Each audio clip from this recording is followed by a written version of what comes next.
See, I lured you guys in by putting deep dive on the title, but today we're actually going to be playing my favorite video game ever. So let's go ahead and start this, and yeah, you guys can just like sit back and relax, and this will be a fun experience, I swear.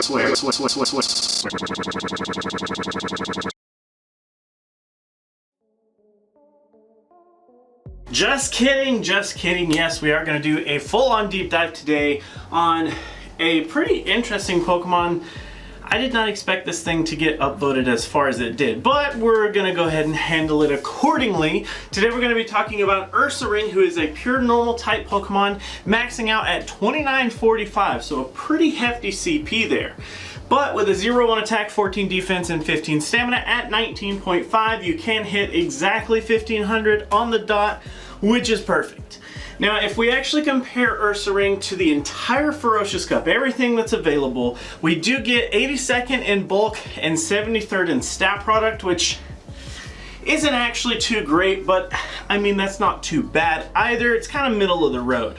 And of course, all of those numbers do derive from our base stats with a 236 on attack, a 144 in defense, and a 207 in stamina. It's pretty heavily weighted in our attack, unfortunately, which does mean that we are going to be kind of like a glass cannon in a lot of situations, so we do kind of have to watch out for that. But as we know, our moves could actually make or break us here, so let's actually take a look at those.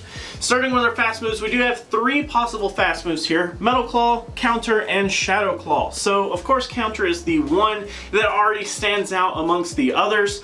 Oddly enough, none of these have stab benefits because we do only carry the normal typing, so we gotta kind of keep that in mind if we're looking for extra damage. We're not really gonna be able to get a whole lot of that out of our fast moves. Metal Claw, though, for 3 energy we get 2.5 damage per turn, Counter for 3.5 energy we get 4 damage per turn, and then Shadow Claw for 4 energy we get 3 damage per turn. So pretty interesting. I will say that Counter is the pretty obvious one that we want to go with here, although Shadow Claw is very intriguing. I did kind of run some numbers with it, and it unfortunately doesn't perform very well. There's quite a few normal types in the meta that just really can end up running over us if we just basically give up any damage whatsoever, especially super effective damage right out of the gate. So Shadow Claw unfortunately performs really poorly, but I guess if you're more of the kind of living on the edge kind of guy, maybe Shadow Claw could be pretty interesting. Next, moving into our charge moves, we do have Close Combat is going to be for 60 energy. We get 100 damage at a 1.67 on the damage per energy ratio. Hyper Beam is going to be 80 energy for 150 damage at a 1.88, but we do get a stab benefit here, bumping it to 180 on the damage for a 2.25 on the damage per energy ratio. Last but not least, we do have Play Rough for only 60 energy here again. We do only have 90 damage though, which does reduce it down to a 1.5 on the damage per energy ratio. So out of those 3, as much as I like the stat benefit from Hyper Beam, it does cost a bit more to get there, and unfortunately it only being a normal type move, even though it gets stab benefits, it's basically going to be neutral damage to the majority of the cup. There's a couple of things that it'll be resisted by, so unfortunately it doesn't really just do enough for Ursaring here. Close Combat and Play Rough though do give a little bit more utility. Close Combat is basically, I think that's the one you're going to use most of the time whenever you run Ursaring. Play Rough is just kind of as a backup to maybe some other Pokemon that maybe take resisted damage from Close Combat or something like that. You can kind of throw out Play Rough just to kind of switch it up. But unfortunately, when you put all 3 of these moves side by side, Hyper Beam just kind of gets phased out because it unfortunately isn't going to do too much damage in this cup. It will definitely do a lot of damage in certain scenarios, but in the majority of situations it's kind of lackluster. And then Play Rough is kind of in the same situation, although it has a lot better chance of making it because it is a reduced energy cost. And then Close Combat is going to be the one that you basically rely on for everything. So with that being said, our moveset for the video is actually going to be Counter, Close Combat, and Play Rough. That was the best performing moveset that I did find for Ursaring.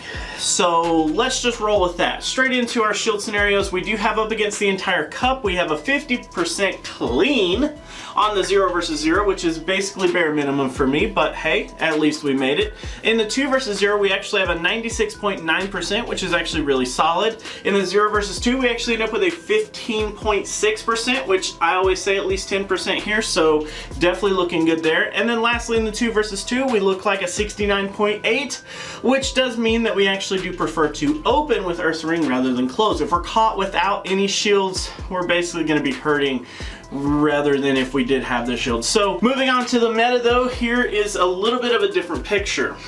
So in the 0 versus 0, we actually start out with a 48, which is just under what I would consider a decent pick. So 50% is, like I say, usually the where I want to be in the even shield scenarios, so not too bad. But then we move on to the 1 versus 0, which is an 88, which is respectable.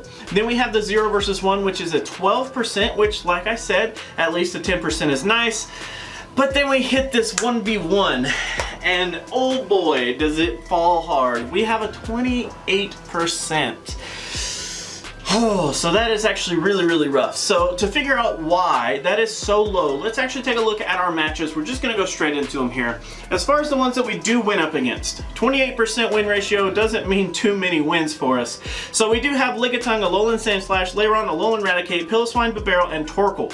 So if you'll notice, almost every single one of those Pokemon have one thing in common, and that's a fighting type weakness. Torkoal is kind of the exception because he's fire and ground. He doesn't really take any like super effective damage from us, but he's also pretty slow, and he doesn't have anything that like hits us for super effective damage right out of the gate. So it's basically slow versus slow, and we kind of can outpace him, so we end up getting the win there. But in terms of our losses, this is a little bit different.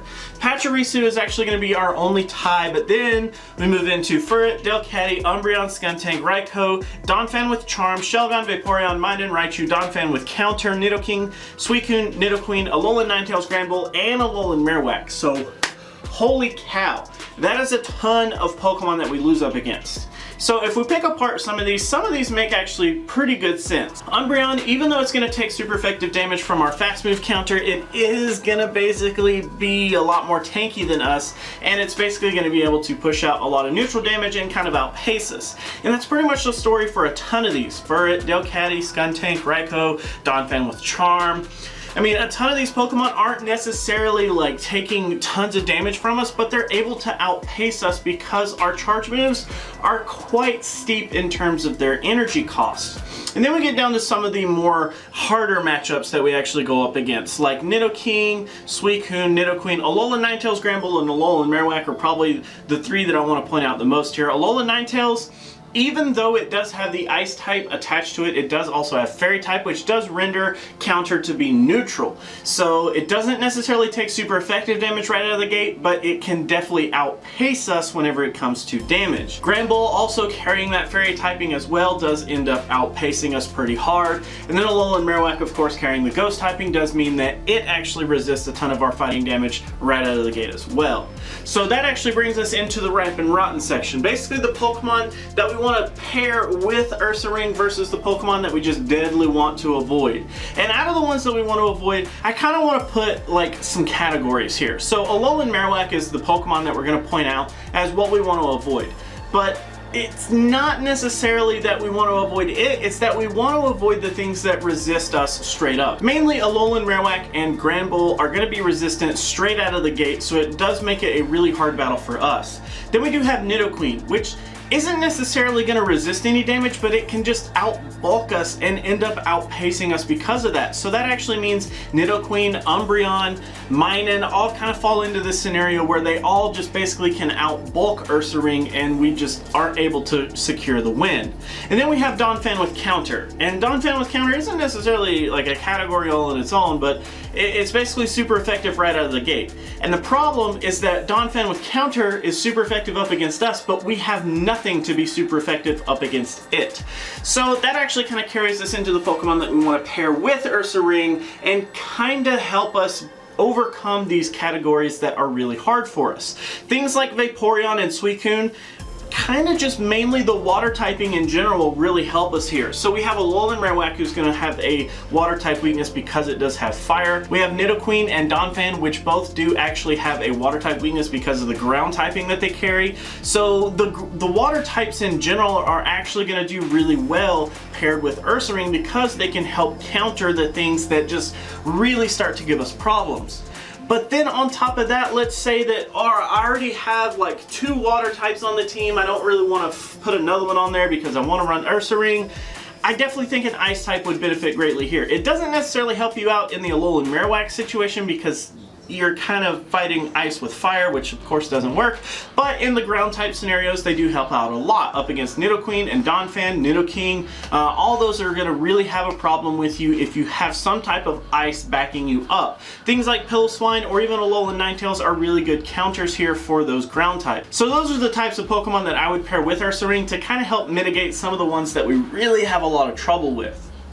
But that is actually going to be it for Ursaring today, guys. Thank you so much for hanging out. Thanks so much for watching. As always, if you're interested in voting for the next deep dive, go down into the Discord. It is in the description below. Just run into the deep dive votes channel and you can literally just vote for any Pokemon that you want. And that's that. So that is actually going to be it. I'm going to go ahead and head out. Thank you guys for watching. Thank you guys for everything. Really. But anyways, see you. Thank you guys so much for watching. Always remember that if you like to like videos, you could do that, but if you don't, you could be that guy. Otherwise, let me know what you have to say down in the comments below about the video. I do highly appreciate you guys watching. If you guys want to support me in any way, there are several links down in the description for Patreon, joining the community here on YouTube, or even just directly PayPal if that's your thing. I greatly appreciate everyone's name that's on screen, as you guys have showed some sort of support outside of just viewing the videos, and I thank you guys. You don't understand from the bottom of my heart. So until our next video, guys, I will catch you then.